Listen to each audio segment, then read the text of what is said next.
Doctor B. Sivaprakasam. நுகர்வோர் பாதுகாப்பு. இன்றைக்கு சீரியல் நம்பர் 77. எருமை மாடு இறந்ததால் 80,000 இழப்பீடு, அதிரடி அறிவிப்பு. தன்னுடைய எருமை மாடு இறந்து அதற்கான காப்பீட்டு ஆவணங்கள் தொலைந்ததால் காப்பீட்டுத் தொகையை பெற முடியாமல் தவித்த விவசாயிக்கு 10 ஆண்டுகளுக்கு பிறகு நிவாரணம் கிடைத்திருக்கிறது.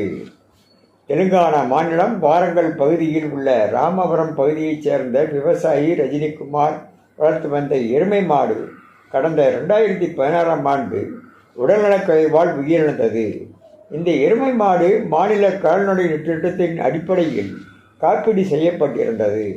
அதன் அடிப்படையில் காப்பீட்டிற்கான ஆவணங்கள், எருமை மாடு இறந்ததற்கான சான்று, காப்பீடு செய்ததற்கான அடையாளமாக மாட்டின் காதில் இடப்பட்டிருந்த வில்லை ஆகியவற்றை திரட்டி காப்பீட்டு தொகை கோரி அந்த விவசாயி ஹைதராபாத்தில் இருந்த காப்பீட்டு நிறுவனத்திற்கு கொரியர் மூலம் அனுப்பி வைத்தார்.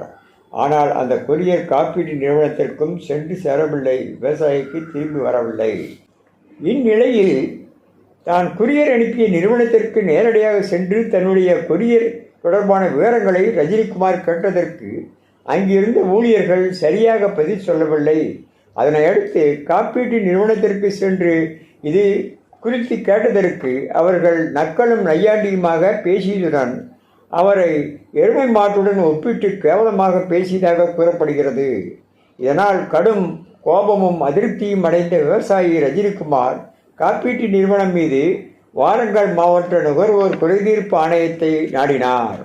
இந்த வழக்கை விசாரித்த ஆணையம் விவசாயிக்கு சேர வேண்டிய காப்பீட்டு நிறுவன தொகையான 60,000 வட்டியோடு செலுத்த உத்தரவிட்டது. ஆனால் இந்த உத்தரவை எதிர்த்து காப்பீட்டு நிறுவனம் மாநில நுகர்வோர் நீதிமன்றத்தை நாடியது. இந்த விசாரணையின் முடிவில் விவசாயி கொரியர் செய்ததற்கான அனைத்து ஆதாரங்களை வழங்கியிருக்கிறார். ஆனால் கொரியர் நிறுவனத்தை வந்து சேரவில்லை. இதற்கு விவசாயியை பொறுப்பாக்கி அவருக்கான இழப்பீட்டை மறுக்கக்கூடாது என்று கூறி எருமை மாட்டை இந்த இறந்த விவசாயிக்கு சேர வேண்டிய 60,000 ரூபாயை வட்டியுடன் சேர்த்து 80,000 ரூபாயை உடனடியாக வழங்க வேண்டும் என்று உத்தரவிட்டுள்ளது. இதன் மூலம் தன்னுடைய 10 வருட போராட்டத்திற்கு தீர்வு கண்டிருக்கிறார் அந்த ஏழை விவசாயி. வணக்கம்.